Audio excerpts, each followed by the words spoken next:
Biafra, superstars, media.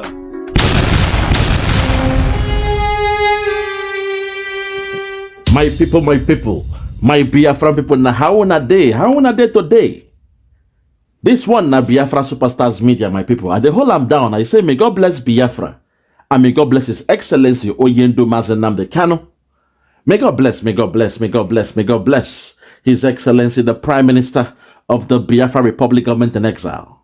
His Excellency ESN Ekpa Simon Njoku. ESN Ekpa Simon Njoku. For those who know, let them know. I say, may God bless His Excellency, the Prime Minister of the Biafra Republic Government in Exile. His Excellency ESN Ekpa Simon Njoku, for the job Simon is doing. Simon, I want to say we thank you. We appreciate you. We love you because we know in your hands Biafra is coming. In your hands Biafra is safe. And in your hands, when Biafra comes, the people of Biafra will rejoice. My people, before I start this one, we must go to the gospel. I may have to go to the spiritual today because throughout today, my body has been shaking. I've been quaking. I've been crying in the private, begging in the, oh my God, have mercy. Today, make we hear the gospel from Oyendo. The warning when they give them before things start to happen. You see, a prophecy and a prophet, they go hand in hand. The way you know a real prophet is over time, whatever they say must come to pass. In the case of Nnamdi Kanu, you will hear what he said and how the thing came to pass. Also, you will hear from our Prime Minister, those attacking him, those trying to destroy him, those that went to Finland to blackmail him. At the end, now them can shock because God can embarrass them. At the presence of your enemies, God will embarrass them. My people, if you are ready, make we start with the gospel of Oyendo because I'm in the spirit. This is what gives me the energy sometimes to go into the spirit, to tap into the spirituality of things. If you are ready, let's go there. Listen, listen, listen. You are setting up yourself to become like the Hausa people. Remember when Hausa was supporting Fulani? We are Hausa Fulani, we are Hausa Fulani. Where are the Hausa people today? I ask you. Where are those Hausa people today? Do you see them anymore? They say we are Hausa Fulani, we are Hausa Fulani. Do you see them again today? Do you see them? I'm asking you. No, because Fulani have completely overwhelmed them. It's called emasculation. Completely emasculated them. Look at what they're doing in the East. In the East, they come to the East and will tell you, oh, you want to be the president or vice? Yeah. They say, give us land for Ruga. They give them land. I saw those Okada did that whole Banta. They have taken it over in forever and ever. Give us land in your state. Go push them and prove to us that you are stood. Give us land in Olu. Go push them and give them land in Olu. We can go and kill people in your people. We can kill. Hey. How many Fulani governors are prepared to kill bandits? I didn't say normal people. I'm talking about armed, dangerous bandits. How many Fulani governors? Go and read your newspapers, you will see it there. Zero. Fulani governors are negotiating with them, giving them arms, giving them vehicles, making sure that their life is no longer a mystery. See, they come down to the south. They tell you, give us land for Ruga. Go and kill your people to us and you run Nigeria. That was why Obiose was talking rubbish, was talking yesterday or 2 days ago. Supported by the BBC. The problem you people have in Nigeria is this. Your journalists, you see people, Punch newspaper, Tribune, Vanguard, and Nation, they are your second worst enemies. Hold on there. Oh my God. They can never ever be objective in their reportage. Never, ever. That's why all of you are suffering. But you don't know it. They were the same people used to scuttle the NSAS protest. Of course, some of you went about looking for indomie in warehouses. Typical black people. Any revolution that is coming now, you must stand very firm. They say, oh, you're Igbo. Oh, you're Yoruba. Oh, you're from Urubu. Don't join them. It's about 2023. If you do this, you will scuttle our chances of becoming the president in 2023. Ask yourself, all of them that have been president from time immemorial. Hold it there, my peer. Oh my God. Oh my God. Hold on there. Oh my God. Hey, my God. Hey! Ohamadike. Ohamadike. Our leader, we thank you that before the enemies got to you. Hey! Oyendo, I'm so sorry. I thank God before they got to you. You told us to listen to your most beloved disciple. Hey! God, Lord have mercy. Just like in the days of John the Baptist. Oh my God, I'm going spiritual with this one. Hey! Like in the days of John the Baptist, when he was baptizing Jesus, an angel descended and said, "This is my beloved Son, in whom I am well pleased. Hear him. Hear him." It means hear his gospel. In the case of Nnamdi Kanu, he told us in the 11th hour, when he was praying in a private, despite he has more than 200,000 men, the so-called IPOB, those that swore the oath in the DOS, despite having more than 200,000 men, oh my God, have mercy. He said to us, "Papa, I have prayed to you in the private. Today, that same prayer I prayed to you in the private, I'm about to do it in the public." Oh my God. He came in the public and told us he was speaking directly to God through his broadcast. And he proclaimed, he said, "Papa, I need men. I need men. I need 100 men. I did not say boys. I need men." Too many women around. Too much women around him. It means he saw those people around him. Those who said they believe in command and control. Those who said they are the head of the DOS. He saw them as women. That was why he came out in the public and said he wanted 100 men. And we thank God, the one he told us to go and listen to, the disciple who he told us, he commanded us to listen to, that one told him, Simon Ekpa stepped forth and said, "Oyendo, if you need 100 men, cry no more, because I have made your job easier. I will make your job easier, because in me, I am 15-1. Hey, Ekweme. Ovatovie, Agune Chimba, Wakoma. Agune Chimba, the lion that protects the kingdom. The lion that protects Biafra. Mazi Ekpa, Simon and Njoku. I thank you. I thank you for not allowing our leader to be ashamed and disgraced. Because those around him, their intention was to disgrace him, was to make him look like a nobody. The same way they did to the other one, the hotelier man. We saw what they did to him. Rafu Wazurike, they went to him in prison. And they showed him all his commanders. They said, "It is up to you. You can stay in prison and die. Nobody is coming to save you. But it's up to you. Because right here are all your commanders. Those you love. Those you say they are ready to give their life for you. Those you were shouting about command and control. Some of you don't know. Rafu Wazurike was the pioneer of the so-called command and control. All his warriors, they said they were ready to give their life to Rafu Wazurike. So he found himself in a conundrum when he was in jail in Abuja. And suddenly, Mr. Uba came there and brought all his commanders. At least in his own case, they did not buy his commanders. At least they brought them. They were able to cajole them. They bribed them with whatever. And they were so bold to come with that man to Abuja. And before them, Rafu Wazirike became embarrassed because his strength was in them. Lord have mercy. I'm going somewhere with this. In the Bible, when they ask that demon, you call him a demon, but I see him as a spirituality.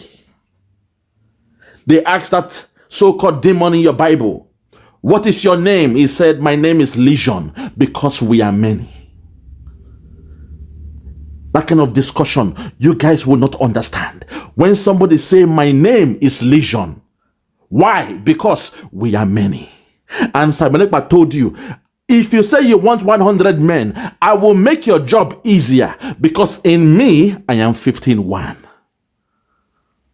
So Oba Tobie too, the name we give him, he is many. This is how you see, some of you don't understand where I'm going with this. The same way they were able to embarrass Rafa Wazurike, that was their intention for Nnamdi Kanu. Because I knew he was crying in the private, begging God to show him the way, let him know what is happening, because betrayals were everywhere. He went to Kenya, far away Kenya, because even in London, he was not safe. And he told no one his location. Unknown to him, they were still coming closer. Unknown to him, when they sent him a Western Union money transfer, the person who sent that money, she confessed in the public. Dr. Nelly confessed in the public, where she said, as she sent the money, she called back the customer service of Western Union money transfer to inquire. She called to make an inquiry to find out if the receiver, the recipient, has already obtained the money. And when they said yes, she said, no, you must confirm. How much in the local currency did they get? A reverse psychology. The person on the other side, the customer service lady now, told them the value of what they got. From dollar to Kenyan shillings. When they knew the value, they now knew his location. Biggest mistake by Hoyendu. And the rest was history. You saw how they smoked him out at the airport. Because even though they knew he was in Kenya, they didn't know his location. So they played the fast one. So, okay, we shall bring him from the unknown to the known. From the unknown to the known. So they brought him and said, hey, somebody is here to support us. So we are praying the books of Psalms. So somebody is here to help move this movement to the next level. Take it to the next level. And said, okay, I'll meet you at the airport. You wait me there. I'll be there so we can discuss. And I'll take you down to a nice place for you to, chill, relax, and have that discussion. Our leader never knew that was the last day he would have his freedom as a man. But before then, he came in the public and told us, when he said he wanted 100 men, oh my God. Simon came and said, I'll make your job easier, because in me, I am 15-1, I am Legion. There are so many in me. I was there yesterday in 1967 to 1970. I was that man then, and today I am here. I am still here forever. I'm a reign forever, like who never ever. I'm a rain havoc like bad weather. I will bring pain to that zoo called Nigeria. I will speak to them in a language they will never understand. A language the cabal will never understand. And the Afonjas out there who are doing partnership, MOU, with the caliphate. You are not ashamed of yourselves. You cowards. You allow the caliphate to choose. You claim you are the most educated in that zoo. But you allow the caliphate to choose your leader. Over and over and over again. Respect to Koiki Media. Respect to Chief Sunday Igboho, who is doing their thing, who is trying to show the other side of the Yorubas. Today I'm speaking to the Afonjas. Those who have the DNA of cowardice. Those who sold their people a very bad and backward people. That of all people you believe you can do business with the caliphate. To the real Yorubas, keep your head up. All I will say is support your brother, Chief Sunday Igboho. Respect to Koiki Media, the last man standing. Every day I watch his program. Even last week, I believe, I couldn't sleep later because I was so busy with my schedule. 4 a.m., Koiki was still up, according to his own local time. I tuned in and I was watching. That helped me because sometimes I hardly sleep. So Koiki, you are doing a good job. Keep it up. Sometimes it is good to put a clean glass next to a dirty glass. That way, the people can now choose and tell the difference. So I thank God that at least the Oduduwas, the Yorubas, the real Yorubas, not those foreigners who came to Lagos, and they were shocked when they saw the Igbos and Yorubas walking hand in hand, marrying themselves. Igbo boys having girlfriends. I keep on saying it. When I was in Lagos, there was, in fact, you won't even think in your mind to say, oh, I want a girlfriend, or it's Yoruba or Igbo. You won't even think about that. There was no enmity until 1999, when a certain Afonjaman, a foreigner who came to First Tax 77 and loved what he saw in Lagos. Until 1999, when a drug baron became the governor of that state. He saw the wealth. He was in deep shock.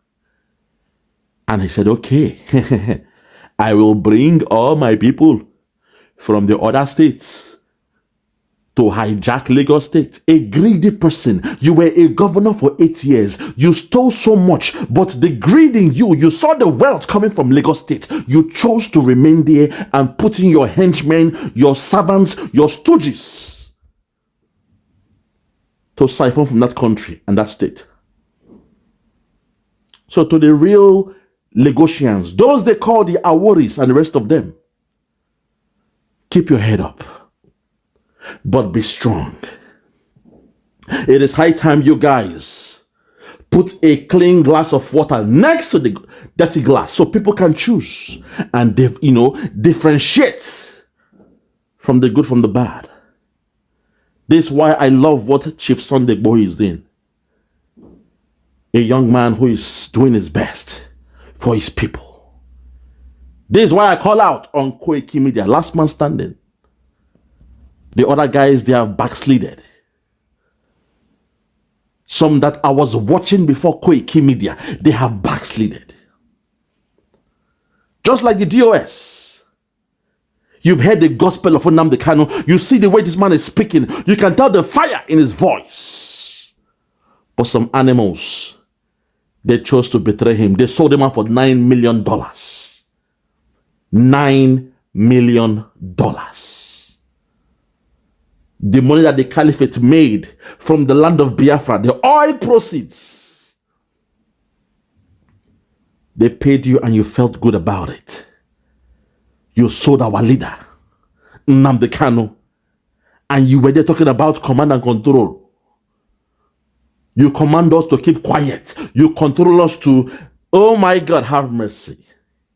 But we thank God that our leader, before he was kidnapped, he told us to listen to somebody, his most beloved disciple, the one he loved so much, the one that he was so proud when he was shouting, Simon, Baoto, Baoto. House Amenekpa disgraced those animals that claim they are Ninas and the rest of them. Mr. Ninas. Oh God, I don't want to laugh. I'm in the spirit. Simon Ekpa, you have made us proud. Simon Ekpa, you have made your leader proud. That's the main thing. You have proven yourself. And today, those that sold Oyendu, that they assumed that now Biafra is dead, unknown to them that the most beloved disciple had the capacity, oh my God, Simon had the capacity to do what he's doing today. They never knew about it. So suddenly, they were sent to Finland to go and blackmail Simon Ekpa.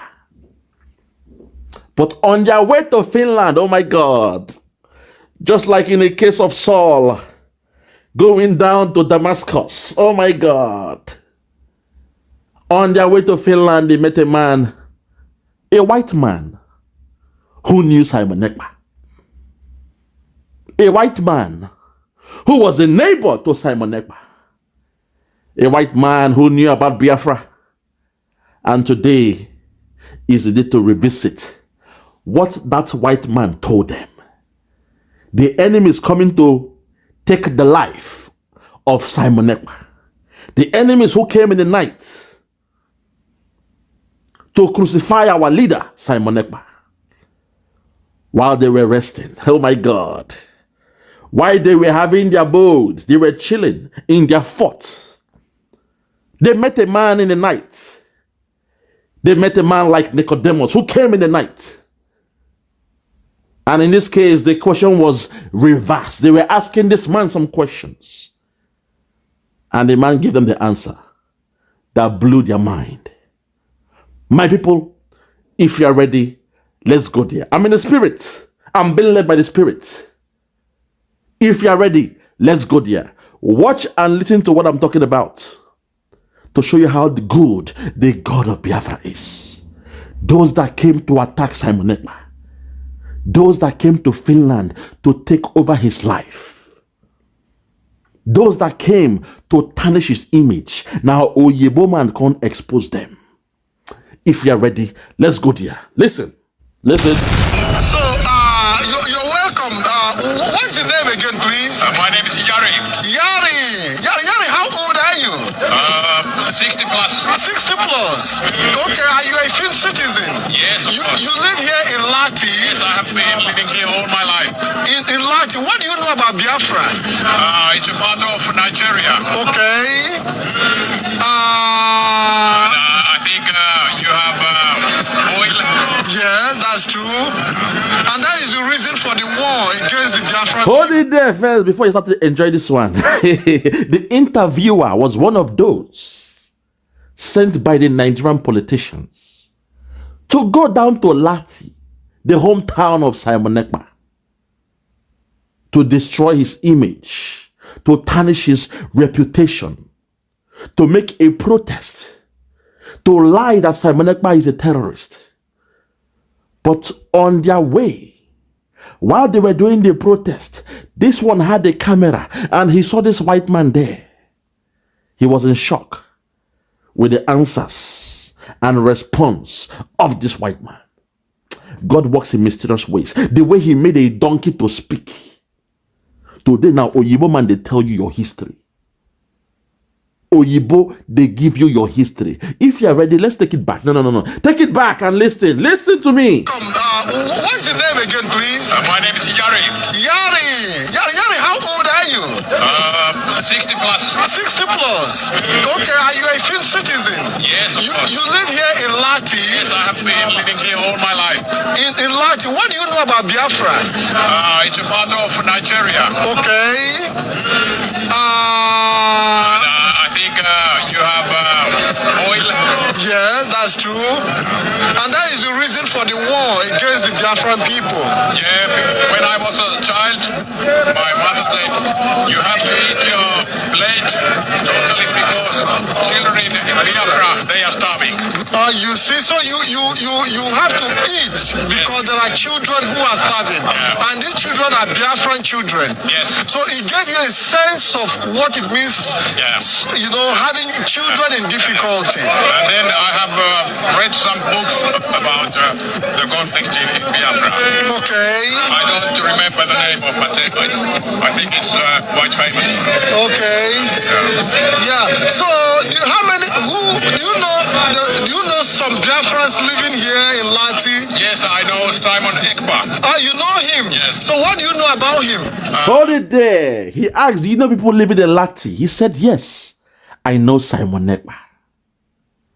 That was a coded answer and a spiritual answer, because the interviewer was the one or one of those sent by the zoo government. Oh my God, have mercy. To crucify Simon Ekpa. But suddenly the man he's interviewing, he's enjoying the interview. When he said, "Do you know anybody?" the man said, "Yes, I know Simon Ekpa." Oh my God, spiritual. "I know that man of Galilee, for he has done so many things for me. He has forgiven me all my sins and took..." Oh my God. Oh, no. Don't go spiritual yet, please. Calm down.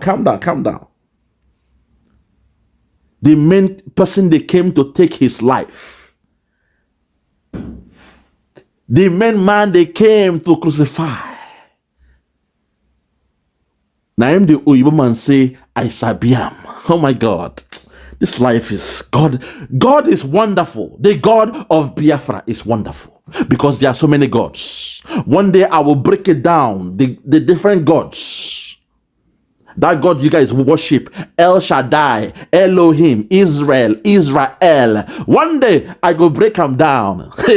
But not today, not tonight. But the God of Biafra put a spirit in this man, that when he was asked, "Whom do you know?" There is a Biafran in Finland, in this area. He said, "Oh, I know Simon Ekpa." Unknown to this white man that he was speaking to those sent by the zoo government to crucify the man called Simon Ekpa. This life, this is synonymous to the talking donkey. Oh my God, have mercy. When Saul heard it, he said, "Saul, Saul, why are you persecuting me?" Saul was in deep shock. And at the end, Saul had to convert his name from Saul to Paul. He did a 180 degrees. Oh my God. I'll say probably he was the first man who was born again after Jesus. Yes, I said it. So make una hear this man's story, where the enemies of Simon Ekpa was asking this man, "Whom do you know in Finland?" Oh my God. I want to go spiritual. Okay, let's take it easy. Listen. Okay. Yeah. So, do you know some Biafrans living here in Lati? Yes, I know Simon Ekpa. You know him? Yes. So what do you know about him? He's a local politician, and I have read in newspapers that he thinks he's some kind of leader of Biafra people. Okay, that he's a leader of Biafran people. Yeah. But have you met him one-on-one? I have met, because we are living in same house. You live in the same house with Simon Ekpa?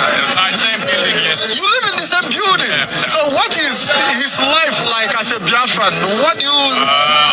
I think his life outside his apartment is like other Finnish people. He has a child and he goes to work, and he has always very nice clothes. Okay, he's always dressing up very well. Yes, and Western style. Always dressing in Western style. And that's all you know about him? Yes. I know his former wife is a Finnish. The former wife is a Finnish. And you know him as a Biafran leader or as a Biafran, just an ordinary Biafran? What I have read in newspapers, he says that he's leader of something movement in Biafra. Okay. Some kind of leader of war. Of a war? Yeah. That he's a warlord. Yeah. Okay. So, it's quite funny because a lot of people, have a wrong impression about him. Hold it there. He said, "Oh, it is quite funny. Oh my God, God is wonderful. Because a lot of people have a wrong impression about him. Those sent to kill you, they are now justifying how righteous you are. A lot of people have the wrong impression about Simon Ekpa. Man, God have mercy. Hey, I want to go spiritual in this one, but I will hold myself back because, man, this is too much. These guys, they came to destroy the image of Simon Ekpa in Finland. The interviewer is one of those. And suddenly, before him is a white man. And this man is saying, I live in the same building as Simon Ekpa. I know him. I know he's a Biafran. He dresses really, really nice. I've read about him that he's a Biafra warlord. Oh, God, have mercy. Hey, EKPA'S, see life from shame to fame. They came to shame him, but today somebody is giving a testimony about Mazi Ekpa, Simon Njoku. Oh my God. Now you get the gist. Now you see how the Finnish government, they see our brother, our leader, my leader, Mazi Ekpa, Simon Njoku. Because I'm a disciple of Simon Ekpa. Way back, I saw the leadership style in him, the qualities of a leader in him. And I had to be a helper, a servant. A disciple is a servant, a boy, an errant person. That's who I am to Simon Ekpa. If you love me, you must love Simon Ekpa. If you think I'm doing well, then don't thank me. Thank my leader who inspires me. I'm inspired by Simon Ekpa. But stay focused. The guy who is interviewing this man, he was one of those that came to do a protest. In fact, on that ground there, they are doing protest against Simon Ekpa. And as God will have it, he then chose to interview this man. And this man is now breaking it down. That's how this life works. So I pray, say this interviewer is now a convert. I pray, I hope. Because this is on, this is one-to-one with destiny. The same way Saul was going about buying the Christians. Saul was like the zoo military during those days. He was so happy to buy the Christians. Once you say you're a Christian, okay, they go come, they go buy you. That was the job of Saul. Let's take it back to this. Listen, please. Listen. And there are a lot of people who have also gone through difficulties as a result of his actions back in Biafra land.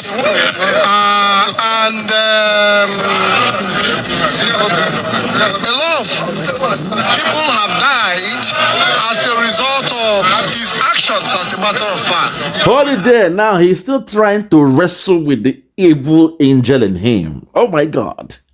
The devil that sent him on a mission. The spiritualities of darkness. The principles of darkness. POD. Oh my God. He's still wrestling. So he said, well, you see the way he's drawing his words. He's fighting with his heart. Because from the abundance of the heart, the mouth speaketh.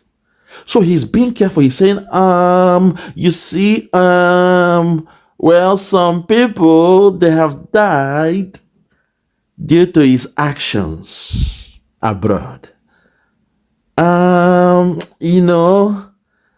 There are some consequences happening in Biafra land due to the actions of Simon Ekpa. But see the way that white man just look at him. Because the white man gonna say, if we can have somebody like Simon Ekpa, oh my God, Finland will be greater than the way they are now. He knows that. And this man, they marveled, listening to somebody who came to persecute Simon Ekpa, giving a good gospel about Simon Ekpa. But at the same time, he's still wrestling. Oh my God, he's wrestling with the words. That tells me deep inside, the interviewer was shocked, was blown away, seeing a white man speak so well about a fellow Biafran. He was blown away, but he's still wrestling deep inside. Because like I told you, some of these guys, they are under a contract. They are contracted. And if you are wise, the moment the Zoo government, they change power, the moment Buhari left office, people like Dr. Nelly, they walked away. Respect to her. I say respect to Dr. Nelly because while she was still under the payroll, she was raining down thunder. But the moment the contract was over, the moment the payments had stopped paying, our sister, Dr. Nelly, walked away from her so-called Idu kingdom. She left all those things and walked away. So for that reason alone, I would say respect to Dr. Nelly. A general will always respect and salute another general, even if it means you have to take that person's life with your own gun. For the fact the general is standing and you shot that person as he's going down and dying and leaving the ghost, you salute that general. Yeah, I had to do that. Even though I told you she's the only woman I have attacked or insulted because she caused me and my best friend to become enemies. But for the fact that Dr. Nelly did something special, the moment the money, the bankroll that was paying them to do that nonsense they were doing, the moment the money stopped, the moment the contract stopped, Dr. Nelly walked away. She went into oblivion. Oh, you bo. That's how you know somebody won't get written. Reputation and respect, integrity. Don't get me wrong. What they did was wrong, but the moment they stop paying them, no fool will work for free. Only a fool will work for free. So respect to her for walking away. Even those they call accountability group, if you notice, they said they were going underground. It means they were going to go and rest. Until God have mercy. I don't want to laugh. I'm in the spirit. They were going to rest. They went underground. They went hiding. They went on a covert operation, never to come back on unless a new contract, comes around flying. But the DOS, they are still attacking Simon Ekpa. Why? Despite Nnamdi Kanu warned them, say nobody should attack Simon Ekpa. But that was a test by Nnamdi Kanu to see of whom do these guys they respect or belong to. If they were under the command, or if they were still under the command of Nnamdi Kanu, when he told them to stop attacking Simon Ekpa, they would have stopped. Nnamdi Kanu was testing them. He told them, give Simon Ekpa a slot on Radio Biafra. They refused. They said, no, we won't do it. They disobeyed Nnamdi Kanu. That was when Nnamdi Kanu now knew, say, okay. So I am no longer in control of those guys they call the DOS. Okay. I've just tested the water and they have failed the ultimate test. So come back to this man discussing with this white man here. In his heart, he came to Finland to attack Simon Ekpa. But when he met this man, this was his turning point. A turning point in his life. Seeing a white man speak so nice, so sweet about your brother Simon Ekpa. So now he's struggling to insult Simon Ekpa, but he had to find a way to say it in a more palatable way. Oyibo. So let's take it back and hear a little bit how he broke down his, how he was able to criticize Simon Ekpa, but in a loving way. Suddenly, he was saying it in a very nice way, a very justful way. Listen, because he knows the truth. I pray this guy has converted. I don't know who he is. The interviewer. That is, take it back. Listen to the way he asked the question. Listen. Because a lot of people, have a wrong impression about him. And there are a lot of people who have also gone through difficulties as a result of his actions back in Biafra land.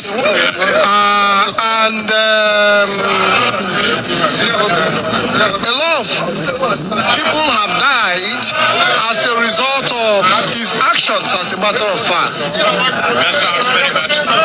That's very bad, actually. But has he ever told you? No, we haven't discussed about Biafra. Okay, he had never told Only you. things here in Latin. Okay. Well, I wouldn't want to go much deep into your privacy, but I believe that we are here today to pass the message about Biafra, to Finnish people, because we know there are a lot of people, Finnish people do not know much about Biafra. I have been once in Nigeria, but only in Lagos. So I hadn't any time to visit Biafra. Okay. So when do you think you'll be visiting Biafra? I don't think, because your age now, with your age. I think in next January I have a plan to visit Ivory Coast.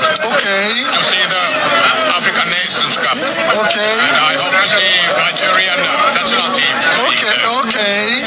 So, what message do you have for Biafran people?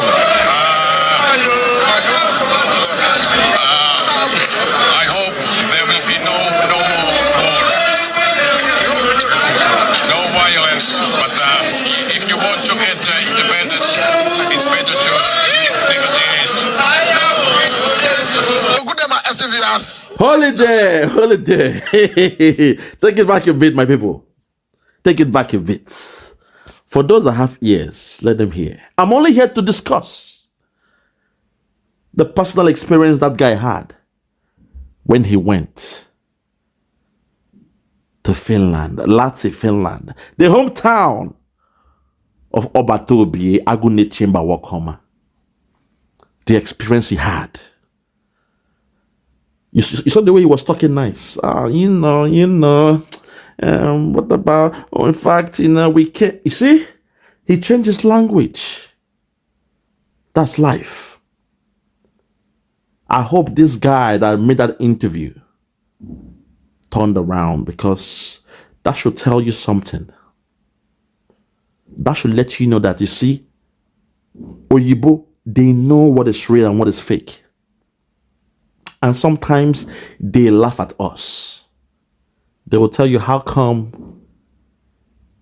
you are even in this country? In Africa, you've got the best weather. You've got the best food. You've got everything for you. What the hell are you doing in this cold climate? They will tell you that. Some of them will tell you that.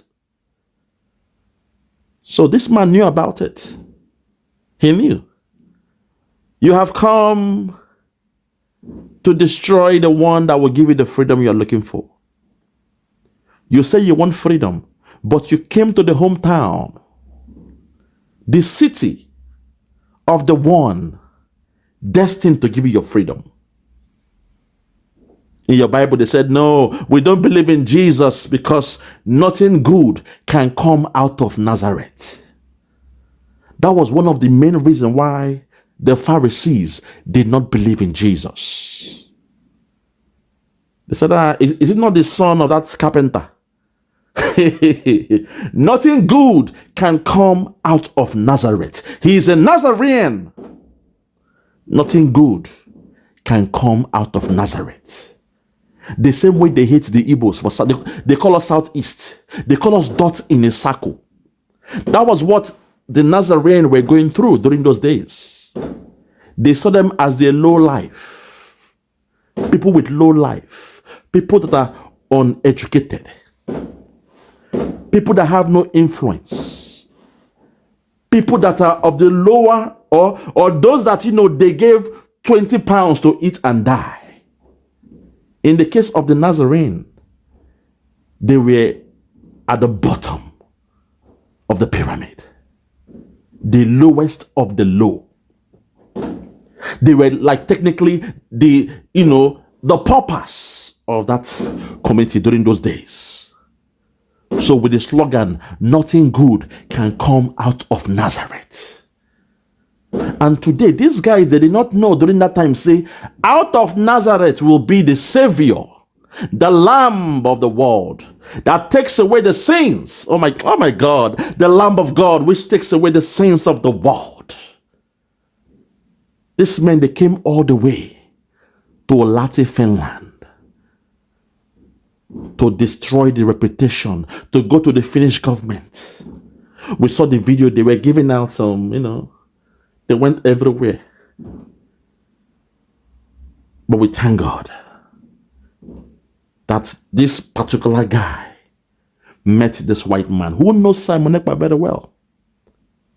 And at the end, he had an amazing experience. So what I'm telling you all is this. Oyendu is a prophet. All what he has said has come to pass. He predicted the cabal and the caliphate, the headsmen, coming with their cows, AK-47 to your land. Today they have come. He told you all to be careful. Those doing tribalism because your brother Tinubu wants to become president. Today, Tinubu is the president of that so-called Nigeria.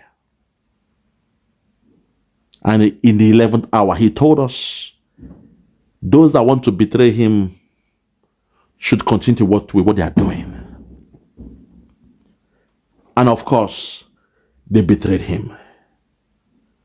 But before they completed that job, Oyendu told us that we must, MUST, must listen to Simon Ekpa.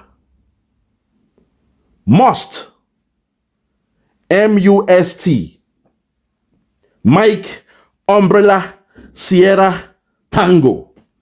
MUST, must, is an order. It means no other option. You must listen to Simon Ekpa and share his videos because Simon is coming with a new dimension. Lord have mercy. If this was 2,000 years ago, he would have said Simon is coming with the New Testament. The same way Jesus from Nazareth, the Nazarene, came with the New Testament. The same way the Pharisees, the rabbis, they said, who is this one? Nothing good can come out of Nazareth. He's a nobody. The same thing happened to Simon Ekpa. They went to his home, his village in Finland. Lati, they went there to attack him. But one of those had an encounter like Saul did in Damascus. Oyendu is a prophet, and everything he has said has come to pass. His last prayer to God and request was for 100 men. 100 men. And at the end, the 100 men, they are here. We are standing we are thorough, and we are doing the job.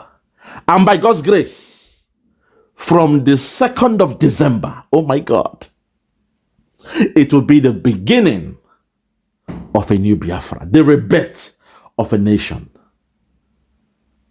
Lord have mercy. Lord have mercy. For those that have ears, let them hear. For those that have ears, let them hear. Because what I am saying on our people are lame. They are weak. I am struggling to count how many men there are in Biafra land. There are no more men left. Weak, docile, and imbecilic. Weak. I don't know how we can take such people to war. I don't know how we can take men who are not men into battle and win. I am ashamed. Very, very ashamed. Nonetheless, we must preach this very gospel because man did not ask us to come. Chukwu Abiyama in heaven mandated that we should come. If not, that I was called to do this very work, I will not speak to any of you anymore. But Chukwu Abiyama said this very gospel must be preached, and we must preach it. I have prayed since yesterday up until now. My request is very simple. The same prayer I made in secret, I will make out here in the open.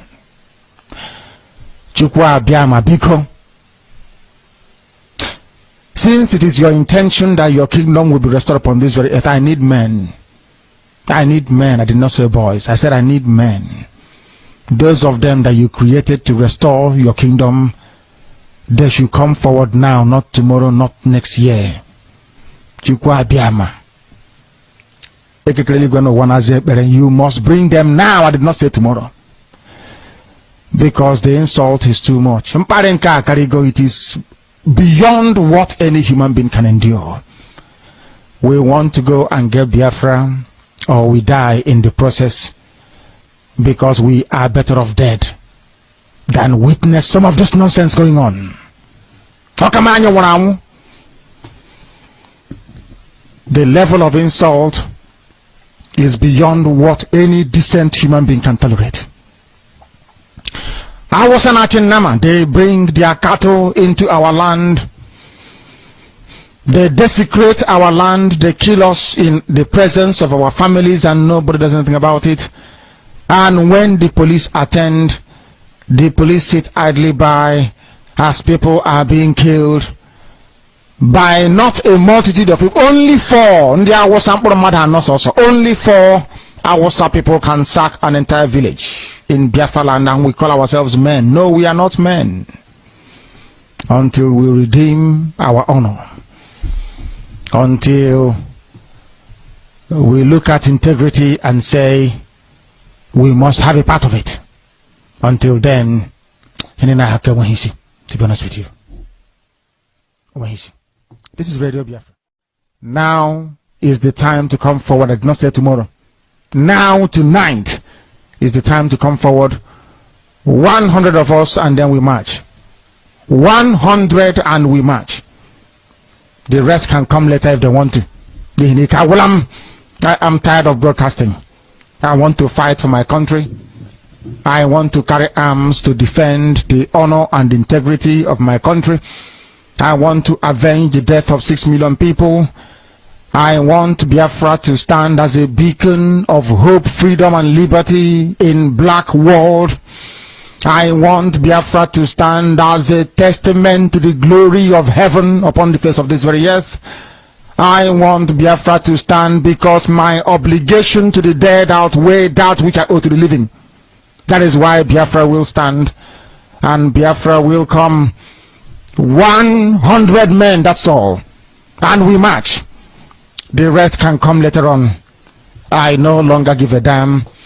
The disgrace and the insult is too much. We must go and meet our enemies, even if we have only machete and hoes. It is far more better for us to go and meet them and die with a semblance of dignity than with this very humiliation which we encounter every blessed day. We must assemble as quickly as possible.